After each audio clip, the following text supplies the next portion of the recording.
سورۃ ابراہیم۔ بسم اللہ الرحمن الرحیم، الف لام را، کتاب انزلناہ الیک لتخرج الناس من الظلمات الى النور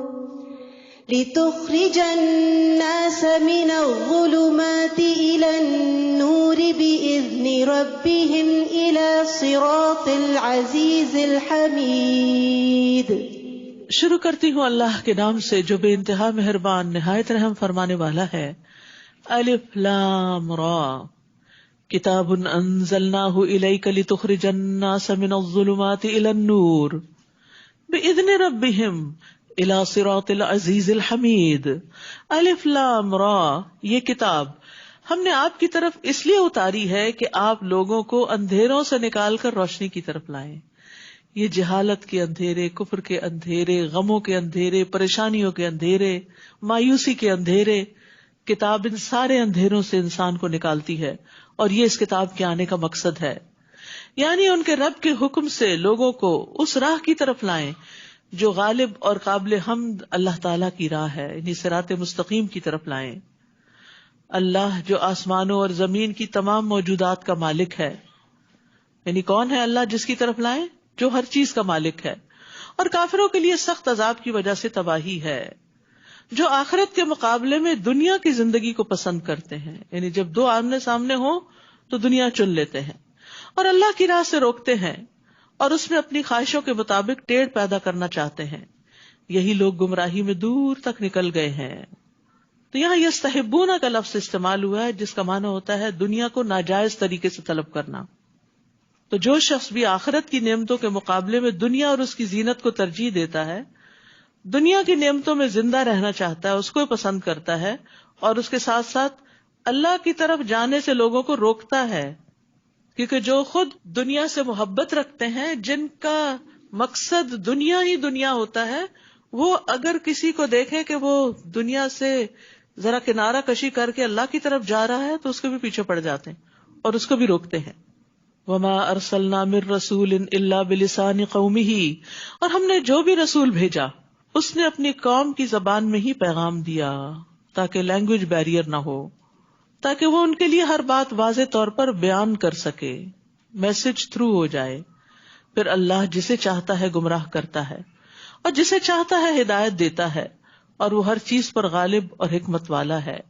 اور ہم نے موسیٰ کو اپنے معجزے دے کر بھیجا اور حکم دیا کہ اپنی قوم کو اندھیروں سے نکال کر روشنی میں لاؤ، اور انہیں اللہ تعالیٰ کے ایام، واقعات عذاب الہی سے عبرت دلاؤ۔ ان واقعات میں ہر صبر اور شکر کرنے والے کے لیے بہت سے عبرت کے نشان ہیں، یعنی لکل صبار شکور، اور یہ جملہ کئی جگہ پر آیا ہے۔ تو خوشحالی یا تکلیف، نعمتیں یا مصائب، ان باتوں کے ذریعے اللہ تعالیٰ آزماتا ہے، تو تکلیف میں صبر کریں اور نعمت پہ شکر کریں تو اللہ تعالیٰ کی طرف سے پھر توفیق حاصل ہوتی ہے نیک کام کرنے کی۔ اور شکر کیا ہوتا ہے؟ شکر کا لفظ ہم بہت دفعہ پڑھتے ہیں لیکن ہم صرف لفظ ہی دہرا دیتے ہیں۔ شکر کہتے ہیں نعمت دینے والے کی نعمت کا عاجزی، انکساری اور محبت سے اعتراف کرنا کہ اللہ نے دی ہے یہ۔ ابن قیم کہتے ہیں بس جو شخص نعمت کو نہیں پہچانتا کہ یہ نعمت ہے، جیسے اسلام نعمت ہے یا کوئی تکلیف بھی نعمت ہے، بلیسنگ ان ڈسگائز، وہ اس سے جاہل ہے تو وہ اس کا شکر بھی ادا نہیں کرتا۔ اسی لیے مومن تکلیف میں بھی اللہ کا شکر ادا کرتا ہے کہ یہ بھی کسی فائدے کے لیے آئی ہے، یا تو دنیا کا کوئی ہوگا یا آخرت کے گناہ معاف ہوں گے۔ پھر وہ کہتے ہیں جو نعمت کو تو پہچانتا ہے لیکن اس نعمت کے دینے والے کو نہیں پہچانتا، یہ بھی شکر نہیں۔ پھر کہتے ہیں جو نعمت اور نعمت دینے والے کو پہچانتا ہے لیکن اس نعمت کا انکار کرتا ہے تو وہ بھی ناشکرا ہے۔ جو نعمت عطا کرنے والے کو پہچانتا ہے، اس کا اقرار بھی کرتا ہے، اس کا انکار نہیں کرتا، لیکن نعمت دینے والے کے لیے عاجزی اختیار نہیں کرتا، نہ اس سے محبت کرتا ہے، نہ اس سے راضی ہوتا ہے، وہ بھی شکر ادا نہیں کرتا۔ تو شکر کیا ہے؟ نعمت دینے والے کو پہچاننا، نعمت کا اقرار، نعمت دینے والے کے لیے عاجزی اختیار کرنا، اس سے محبت کرنا، اس سے راضی ہونا، اور اس نعمت کو دینے والے کی محبوب جگہ اور اس کی اطاعت کے کام میں خرچ کرنا۔ تو دراصل یہ ہے شکر، جسے شکر ادا کرنا کہتے ہیں۔ اور ایک کتاب ہے شکر گزار کہاں ہے، اس میں یہ پیسج پورا شکر کی تعریف میں لکھا ہوا ہے، اگر آپ لوگوں کو چاہیے. اور ویسے بھی شکر گزاری کے فائدے اس میں بہت سے پتہ چلتے ہیں، تو بک سٹور سے ضرور لیجیے، کیونکہ ایسی کتابیں جو ہیں وہ علم میں اضافہ کرتی ہیں اور علم روشنی ہوتی ہے، اور انسان اس سے پھر خیر اور بھلائی کی طرف جاتا ہے. اور خصوصاً شکر ادا کرنا جو انسان کو پازیٹو بنا دیتا ہے. اور یاد کرو جب موسیٰ نے اپنی قوم سے کہا، اللہ کے اس احسان کو یاد کرو جو اس نے تم پر کیا، جب اس نے تمہیں فرعونیوں سے نجات دی. وہ تمہیں بری طرح سزا دیتے تھے، تمہارے بیٹوں کو تو مار ڈالتے تھے اور تمہاری عورتوں کو زندہ بچا رکھتے تھے، اور اس میں تمہارے رب کی طرف سے بہت بڑی آزمائش تھی. اور جب تمہارے رب نے اعلان کیا تھا اگر تم شکر ادا کرو گے تو تمہیں اور زیادہ دوں گا، لئن شکرتم لازیدنکم، اور اگر ناشکری کرو گے تو پھر میرا عذاب بھی بڑا سخت ہے. تو انعام پر، نعمت پر انسان اگر شکر ادا کرے تو اللہ کا فضل بھی بڑھ جاتا ہے. اور وہ فضل کیا ہوتا ہے؟ مزید نیک کاموں کی توفیق ملتی جاتی ہے اور اس پر اجر بھی ملتا ہے. شکر سے نعمت قید ہو جاتی ہے. بیماری میں بھی انسان اگر شکر ادا کرے تو اللہ تعالیٰ پہلے سے اچھی صحت دے دیتا ہے. بیماری صحت کا باعث بن جاتی. کئی چھپے ہوئے امراض درست ہو جاتے ہیں. لیکن اس کے برعکس ناشکری پر کہ ہائے واہ ویلا مچا دے انسان اور کہ وائے می، تو پھر کیا ہوتا ہے؟ اس پر اللہ کی ناراضگی آتی ہے. ہر حال میں شکر کے کلمات ادا کرتے رہنا چاہیے. اور خواتین کو خصوصاً شکر ادا کرنے میں مشکل ہوتی ہے، جس کی طرف نبی صلی اللہ علیہ وسلم نے توجہ بھی دلائی کہ وہ شوہروں کی شکر گزار نہیں ہوتی. ان کی طرف سے جو ملتا ہے اس کا کوئی ذکر نہیں، اور کوئی تکلیف پہنچے تو سب کو نشر. اور موسیٰ نے تم سے کہا اگر تم اور جو بھی روئے زمین پر موجود ہیں سب کے سب کفر کرو گے تو بھی اللہ تم سب سے بے نیاز ہے، کیونکہ وہ خود اپنی ذات میں محمود ہے.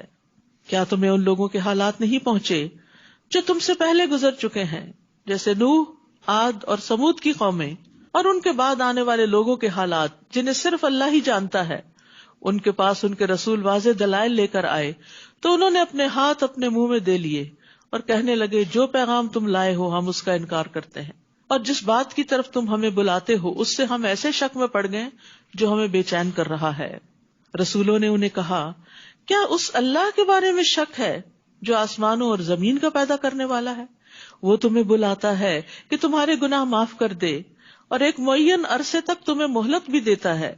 وہ کہنے لگے تم تو ہمارے ہی جیسے انسان ہو، تم چاہتے یہ ہو کہ ہمیں ان معبودوں سے روک دو جنہیں ہمارے باپ دادا پوجتے تھے، ہمارے پاس کوئی واضح معجزہ تو لاؤ. یعنی الٹا پیغمبروں کی نیت پہ شک کیا، ان کے بات کو ٹویسٹ کیا اور کچھ سے کچھ بنا دیا. پیغمبر کس چیز کی طرف بلا رہے تھے اور وہ اس کو کس طرح انٹرپریٹ کر رہے تھے. اور جو بھی اللہ کی طرف بلاتا ہے ضروری نہیں کہ لوگ اس کی بات سمجھ جائیں، بعض اوقات وہ اس کو غلط معنی دیتے ہیں اور خوب تنقید کرتے ہیں، حالانکہ آپ نے وہ بات کہی نہیں ہوتی. ایسے میں یہ چیز بڑی تسلی دیتی ہے کہ اللہ تو جانتا ہے ہم کیا کر رہے ہیں.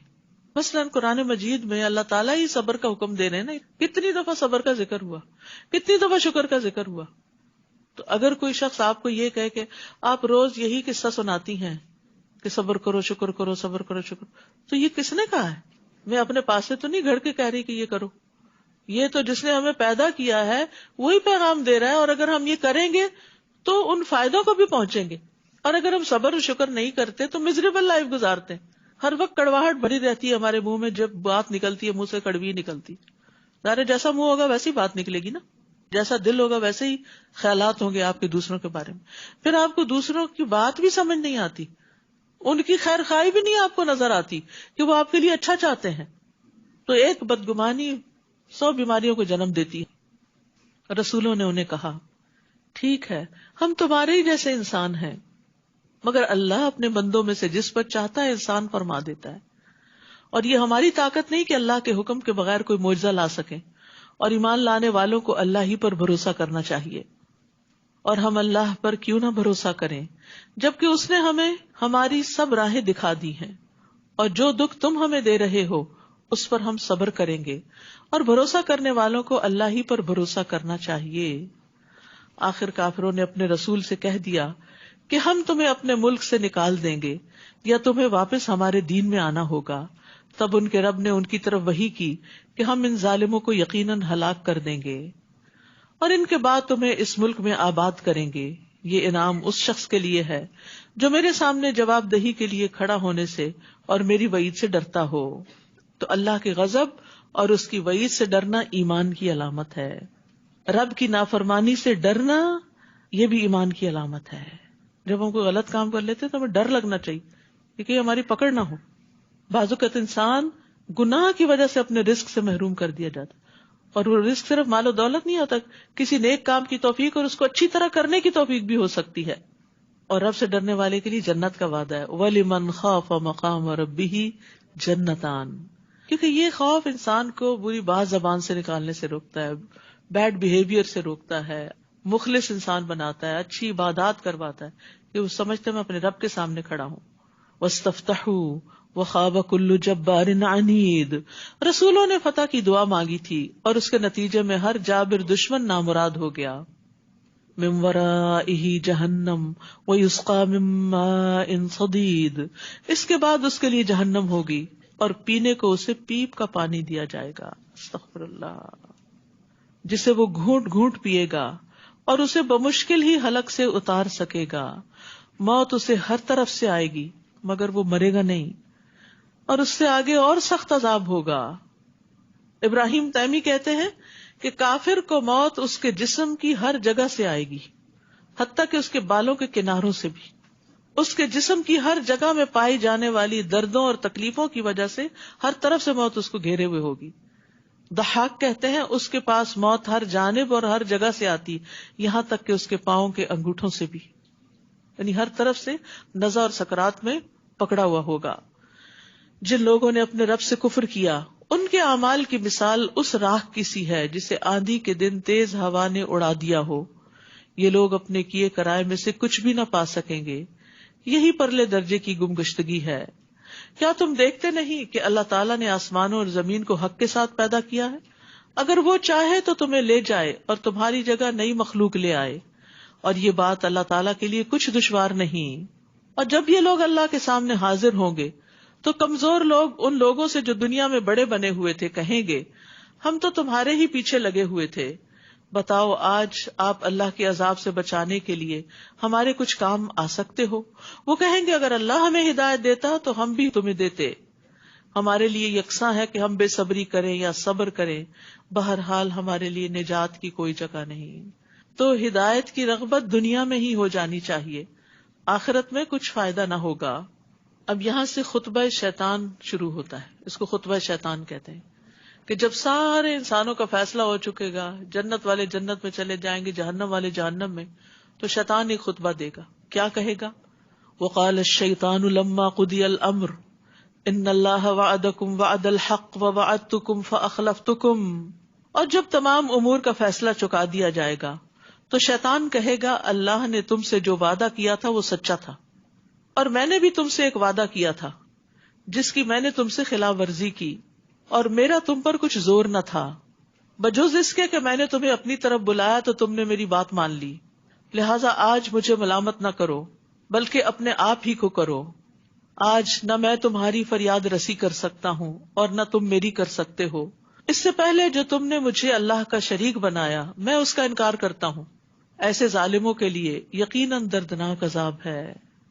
استغفر اللہ. اب آپ دیکھیے کہ ابلیس لعنہ اللہ جہنم میں جا کے جو تقریر کرے گا تو اس کا مقصد کیا ہے؟ جو ہونا تو ہو چکا، تاکہ لوگوں کو اور زیادہ غم میں مبتلا کرے، ان کو حسرتیں دلائے، انہیں مزید خسارے میں ڈالے، ان کو پریشان کرے. دیکھیے ایک شخص آپ کو دھوکہ دیتا، آپ کو پتہ نہیں چلتا تو آپ کا غم آدھا ہوتا ہے، لیکن جب آپ کو پتہ چل جاتا ہے کہ اس نے آپ کو چیٹ کیا ہے تو پھر کیا ہوتا ہے؟ اور اگر وہ شخص بدتمیز ہو کر آپ کے منہ پہ آ کے بولنے لگے کہ میں نے کیا تمہارے ساتھ یہ، تو وہ اور زیادہ دکھی کر دیتا ہے انسان کو. یہاں شیطان کا یہی حال ہوگا کہ جو جرم وہ کرتا رہا اس کا اعلان اب اقرار کرے گا کہ ہاں میں نے کیا تھا یہ سب کچھ. تو یہ مجرم، یہ دشمن دنیا میں بھی دشمنی کر رہا ہے.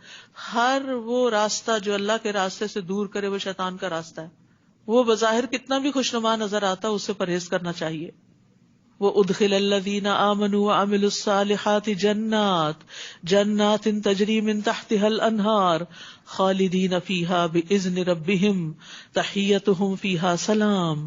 جو لوگ ایمان لائے اور نیک عمل کرتے رہے انہیں ایسے باغوں میں داخل کیا جائے گا جن میں نہریں بہ رہی ہیں، وہ اللہ کے حکم سے ان میں ہمیشہ رہیں گے، وہاں ان کی دعائے ملاقات سلام ہوگی. ہر کوئی ایک دوسرے سے ملاقات کے وقت سلام کرے گا. اللہ تعالیٰ اپنے بندوں کو سلام بھیجے گا، مومن بندے ایک دوسرے کو ملاقات پہ سلام کہیں گے، فرشتے صبح شام سلام کرنے آئیں گے، سلام ہی سلام کی پکار عام ہوگی. تو دنیا میں سلام نہیں کریں گے. آج ہماری نسلیں سلام بھولتی چلی جا رہی ہے، یو ہائے ادھر ادھر کی، اور اس میں وہ بھی فخر کرتے ہیں اور ہم بھی خوش ہوتے ہیں ان پر، اور ان کو سمجھاتے نہیں کہ کتنا بڑا فرق ہے، یہ کس راہ پہ چل پڑے. شیطان نے یہ کلمات ان کے لیے خوبصورت بنا دی ہیں جن کا کوئی مطلب ہی نہیں. تو اس لیے جو ہماری اقدار ہیں، ٹریڈیشنز ہیں، سنتیں ہیں، ان کو بھی کانشیسلی اپنانا چاہیے. کسی کام کے شروع میں بسم اللہ کہنا، الحمدللہ کہنا، اللہ کا ذکر بلند آواز سے کرنا، کیونکہ وہ احساس کمتری کا شکار ہے نا، دوسری تہذیبوں سے متاثر ہیں کہ وہ زیادہ ترقی یافتہ لوگوں کی باتیں ہیں، اور مسلمان بیکورڈ ہیں تو ان کے سارے طور طریقے بھی جو اللہ اور اس کے رسول نے بتایا وہ بھی شاید بیکورڈ ہیں. نہیں، کمپیریزن کر کے دکھائیں کہ کیا بہتر ہے اس میں سے. تو جنت سراسر سلامتی کی جگہ ہے جس کا آغاز مسلمان ہونے سے ہوتا ہے، اسلام لانے سے ہوتا ہے، اور سلامتی اور پیس کو عام کرنے سے ہوتا ہے.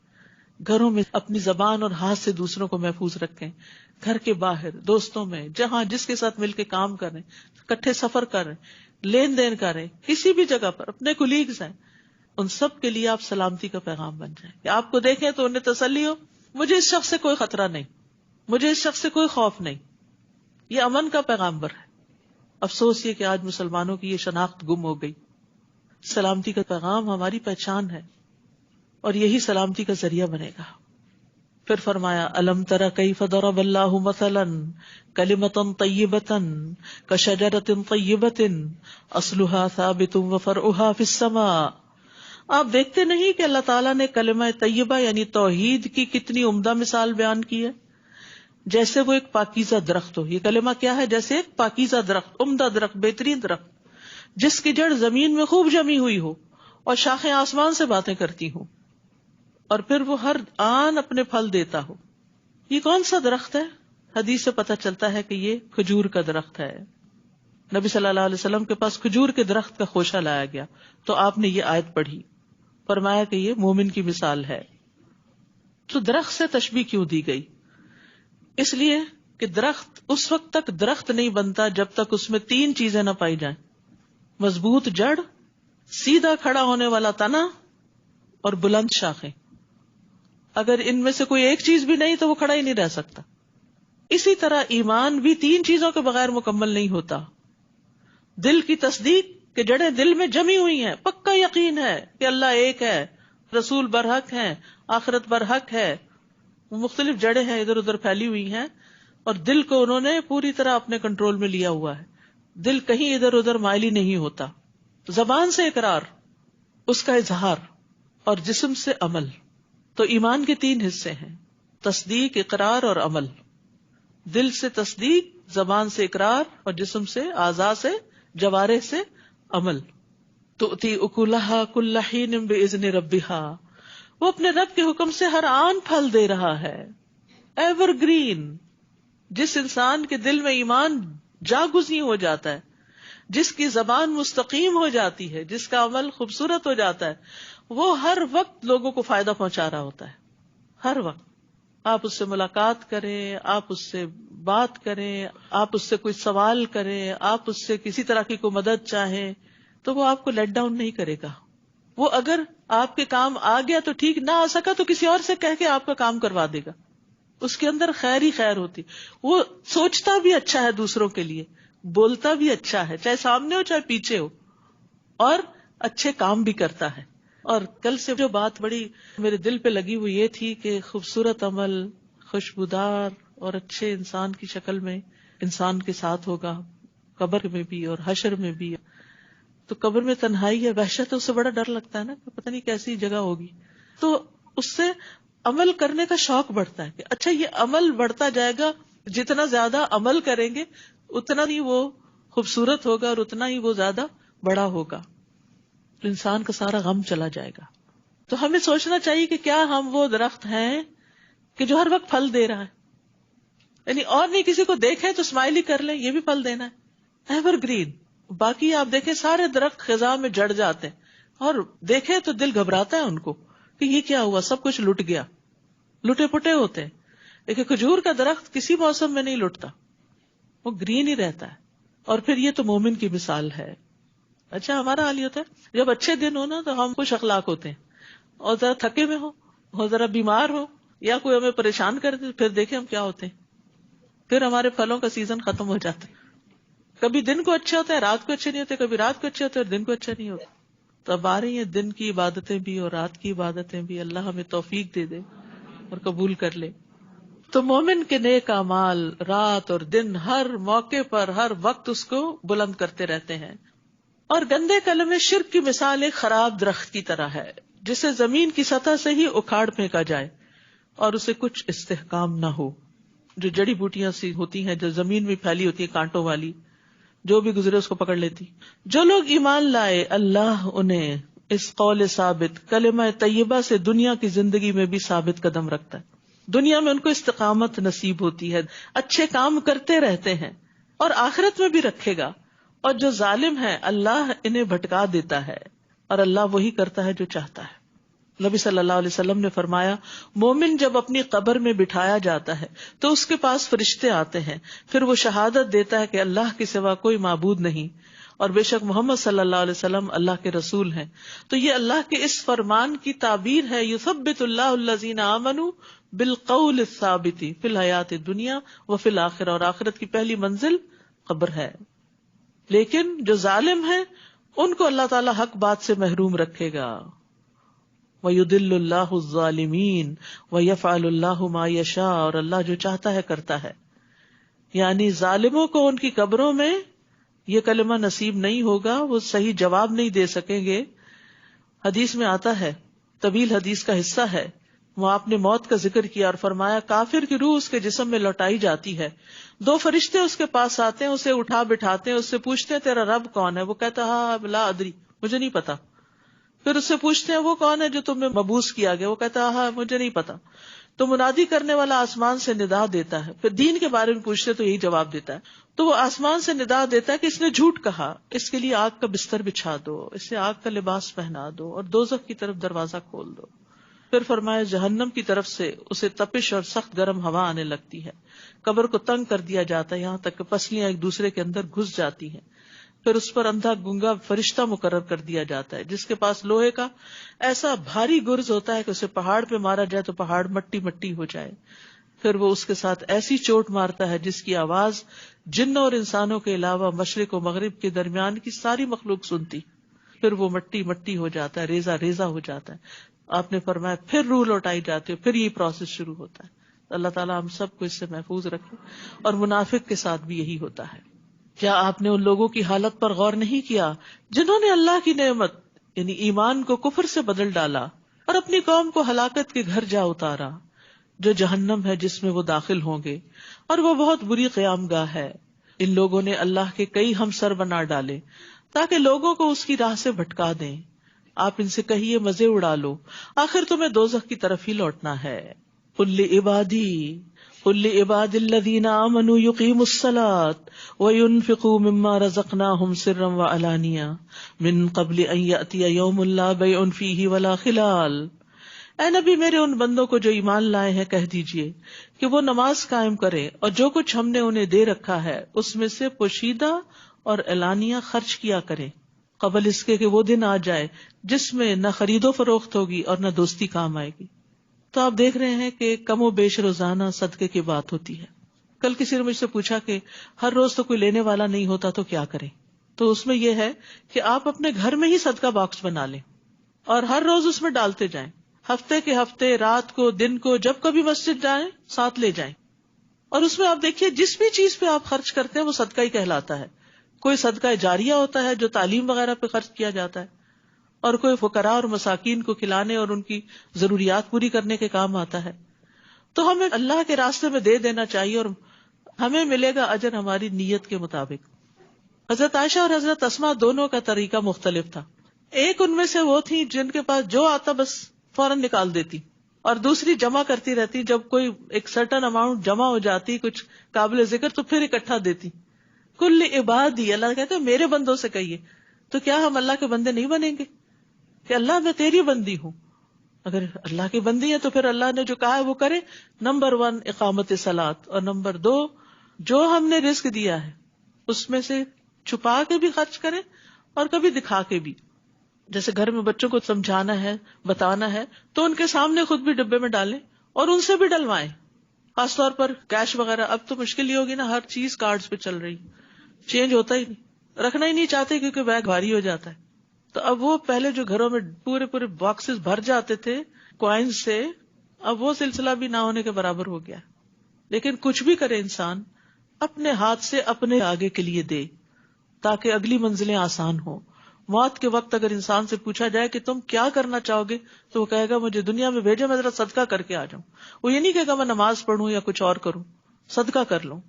اللہ وہ ہے جس نے آسمانوں اور زمین کو پیدا کیا اور آسمان سے پانی برسایا اور اس پانی سے تمہارے کھانے کو پھل پیدا کیے، نیز تمہارے لیے کشتی کو مسخر کیا کہ اس کے حکم سے سمندر میں رواں ہو، اور دریاؤں کو بھی تمہارے لیے مسخر کر دیا، اور تمہاری خاطر سورج اور چاند کو کام پہ لگا دیا جو لگاتار چل رہے ہیں، رکتے ہی نہیں، تھکتے ہی نہیں، اور رات اور دن کو بھی تمہاری خاطر کام پہ لگا دیا. سبحان اللہ، خود بخود رات آ جاتی ہے، ہمیں لانی نہیں پڑتی، کرٹن نیچے کرنے پڑتے ہیں لیکن رات خود ہی آ جاتی. اگر رات بھی لانی پڑتی سونے کے لیے تو پتہ نہیں کب لاتے اور کب اسے پھر چھوڑتے بھی ہاتھ سے. یہ تو شکر اللہ نے اپنے ہاتھ میں رکھا. اور جو کچھ بھی تم نے اللہ سے مانگا اس نے وہ تمہیں دیا. اور اگر اللہ کی نعمتیں گننا چاہو تو اس کا کبھی حساب نہ رکھ سکو گے، گن ہی نہیں سکتے، کیونکہ بہت سی تو ہمیں معلوم ہی نہیں. انسان تو ہے ہی بے انصاف اور ناشکرا. اور یاد کرو جب ابراہیم نے دعا کی تھی، اے میرے رب اس شہر مکہ کو پرامن بنا دے اور مجھے بھی اور میری اولاد کو بھی اس بات سے بچائے رکھنا کہ ہم بتوں کی پوجا کریں. توحید پر اس شہر کی بنیاد رکھی جا رہی ہے اور ڈر ہے شرک کا. ہمیں کبھی شرک سے ڈر ہی نہیں لگا اور بچوں کے لیے بھی نہیں لگتا. اے میرے رب ان معبودوں نے تو بہت سے لوگوں کو گمراہ کر دیا. وہ پچھلا ان کو یاد تھا نا جو ان کے والد اور ان کی پوری قوم کر رہی تھی. لہٰذا جس نے میری پیروی کی وہ یقیناً میرا ہے. باپ سے رشتہ ختم ہو چکا ہے، وہ نسبی رشتہ تھا. اب میرا کون ہے جو میرے دین پر ہوگا. اور جس نے میری نافرمانی کی سو تو معاف کرنے والا، رحم کرنے والا ہے. انبیاء کا اخلاق کیا ہے کہ وہ نافرمانوں کے لیے بھی دعا کرتے ہیں. جیسے حضرت ابو ہریرہ نے کہا کہ اے اللہ کے رسول، دوس نے نافرمانی کی ہے تو پھر آپ نے ان کے لیے دعا کی تھی، اللہم اہد دوسا وأت بہم ربنا انی اسکنت من ذریتی بواد غیر ذی زرع عند بیتک المحرم.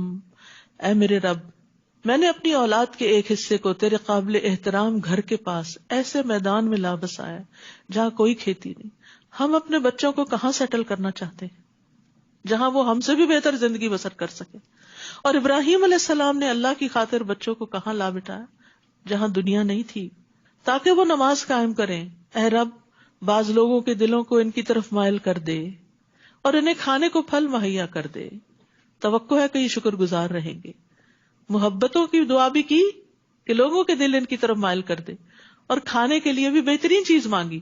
تو ربنا آتنا فی الدنیا حسنہ، بے شک آپ دین کے لیے قربانیاں کریں لیکن حسنہ مانگتے رہیں. یعنی کہ اپنے آپ کو مشقتوں میں ہی رکھنا پسند کریں، لیکن اللہ کی خاطر اگر قربانی کرنی پڑے، کبھی نعمتیں اور آرام چھوڑنے پڑے تو خوشی سے چھوڑ بھی دیں. اے رب جو کچھ ہم چھپاتے ہیں یا ظاہر کرتے ہیں تو سب کچھ جانتا ہے. زمین و آسمان میں کوئی چیز ایسی نہیں جو اللہ سے چھپی ہوئی ہو. اس اللہ کا شکر ہے جس نے مجھے بڑھاپے میں اسماعیل اور اسحاق عطا کیے. بلا شبہ میرا رب دعا سنتا ہے. رب اجعلنی مقیم الصلاۃ ومن ذریتی ربنا وتقبل دعاء ربنا اغفر لی ولوالدی وللمؤمنین یوم یقوم الحساب. اے رب مجھے بھی اور میری اولاد کو بھی نماز قائم رکھنے والا بنا. اے رب میری یہ دعا قبول فرما. اے رب مجھے اور میرے والدین اور سارے مومنوں کو اس دن معاف کر دینا جب حساب لیا جائے گا. مومنو، یہ کبھی خیال نہ کرنا کہ ظالم جو کچھ کر رہے ہیں اللہ ان سے بے خبر ہے. وہ تو انہیں اس دن کے لیے مہلت دے رہا ہے جس دن نگاہیں پھٹی کی پھٹی رہ جائیں گی. وہ یوں اپنے سر اٹھائے اور سامنے نظریں جمائے دوڑے جا رہے ہوں گے کہ ان کی نگاہیں ان کی اپنی طرف بھی نہ مڑ سکیں گی، اور دل گھبراہٹ کی وجہ سے اڑے جا رہے ہوں گے. یعنی جہنم کی ہولناکی آنکھ نہ جھپکنے دے گی، شدید گھبراہٹ کی کیفیت ہوگی، اور ان کے دل سمجھ سے بالا ہوں گے، شعور سے خالی ہوں گے. افئدتہم ہوا، اے نبی آپ لوگوں کو اس دن سے ڈرائیے جب عذاب انہیں آ لے گا تو اس دن ظالم کہیں گے اے ہمارے رب ہمیں تھوڑی سی مدت اور مہلت اور دے دے، ہم تیری دعوت کو قبول کریں گے، تیرے رسولوں کی پیروی کریں گے. اللہ تعالیٰ انہیں جواب دے گا کیا تم وہی لوگ نہیں ہو جو اس سے پہلے یہ قسمیں کھایا کرتے تھے کہ تمہیں کبھی زوال ہی نہیں آئے گا. یعنی نعمتیں پا کر تم اکڑ گئے تھے اور تم سمجھتے تھے یہ کبھی ٹلنے والی نہیں. حالانکہ تم ایسے لوگوں کی بستیوں میں آباد ہوئے تھے جنہوں نے اپنے آپ پر ظلم کیا تھا، اور تم پر یہ بھی واضح ہو چکا تھا کہ ان سے ہم نے کیا سلوک کیا تھا، اور تمہارے لیے ان کی مثالیں بھی بیان کر دی تھی. لیکن کیا ہوا؟ تم نے ان سے کوئی سبق نہ لیا. ان لوگوں نے حق کے خلاف خوب چالیں چلی، حالانکہ ان کی چالوں کا توڑ اللہ کے پاس موجود تھا، اگرچہ ان کی چالیں ایسی خطرناک تھیں کہ ان سے پہاڑ بھی ٹل جائیں. اے نبی یہ کبھی خیال نہ کرنا کہ اللہ نے اپنے رسولوں سے جو وعدہ کیا ہے وہ اسے پورا نہ کرے گا. یقیناً وہ سب پر غالب اور انتقام لینے پہ قادر ہے. جس دن یہ زمین اور آسمان تبدیل کر دیے جائیں گے اور لوگ ایک اور زبردست اللہ کے حضور حاضر ہو جائیں گے، اور اس دن آپ مجرموں کو زنجیروں میں جکڑا ہوا دیکھیں گے، قیامت کے دن بھی. اور پھر جہنم میں ان کے لبادے تار کول کے ہوں گے اور آگ ان کے چہروں کو ڈھانک رہی ہوگی. یہ سخت ترین عذاب ہے جس کی یہاں ڈسکرپشن دی جا رہی ہے. یہ اس لیے ہوگا کہ اللہ ہر شخص کو اس کے کیے کا بدلہ دے. بلا شبہ اللہ فوراً حساب چکا دینے والا ہے. ھذا بلاغ للناس، یہ قرآن لوگوں تک پہنچانے کی چیز ہے. بلاغ، تبلیغ، ابلاغ، تاکہ اس کے ذریعے انہیں ڈرایا جائے، تاکہ لوگوں کو خبردار کیا جائے کہ آئندہ بڑا سخت دن آنے والا ہے. اور اس لیے بھی کہ وہ جان لیں کہ اللہ صرف وہ ایک ہی ہے، اور اس لیے بھی کہ دانش مند لوگ اس سے سبق حاصل کریں. یہ ہے قرآن کے آنے کا مقصد کہ اس کو لوگوں تک پہنچایا جائے، اس سے لوگوں کو خبردار کیا جائے، اس سے لوگوں کو یہ بتایا جائے کہ اللہ ایک ہے، اور اس سے عقل مند لوگ نصیحت پکڑیں. تو اس لیے بہت ضروری ہے کہ ہم سب خود بھی قرآن پڑھنے والے ہوں، گھر والوں کو بھی اس طرف راغب کریں. اور الحمدللہ اب مردوں کے لیے بھی پہلی رمضان سے انشاءاللہ شام 6 سے 8 بجے تک روزانہ دورہ قرآن ہوگا، کیونکہ صبح کے وقت مرد حضرات جو ہم اپنے کاموں پہ ہوتے ہیں، تو شام کے وقت اگر وہ آ سکیں تو یہاں کیمپس میں آ کے سن لیں، نہیں تو آن لائن بھی وہ سن سکتے ہیں. اور آن لائن میں آپ alhuda.us.com پہ جائیں اور وہاں پر رمضان پروگرام کے جو آپشنز ہوں گی ان کو کلک کر کے فار مین جو ہے اس کو آپ وہ کر سکتے ہیں. یعنی آپ خود لگا دیں، گھر والے نہیں سنیں، خود لگا دیں، خود بھی کام کاج کرتے رہیں اور ان کو بھی سنواتے رہیں. اور پھر آپ دیکھیے کہ رمضان کے بعد بھی یہ سلسلہ جاری رکھیں. بچوں کے لیے ناظرہ کلاسز کا پروگرام ہے مفتاح القرآن، اس کا فلائر آپ پیچھے سے لے سکتے ہیں. سمر پروگرام آ رہا ہے، اور ہفتے میں 4 دن تجوید کا پروگرام ہوگا انشاءاللہ. تجوید، تفسیر اور اسلامک آرٹ یہ سمر پروگرام ہے. تو ڈفرینٹ پروگرامز کے فلائرز پیچھے موجود ہیں، لے جائیے خود کے لیے بھی اور دوسروں کو بھی بتائیے کہ جو قرآن آپ نے سنا ہے اگر آپ خود نہیں سنا سکتے تو دوسروں کو راہ دکھا دیجیے تاکہ وہ بھی سن لیں. سورۃ الحجر، بسم اللہ الرحمن الرحیم، الف لام را، تلک آیات الکتاب وقرآن مبین.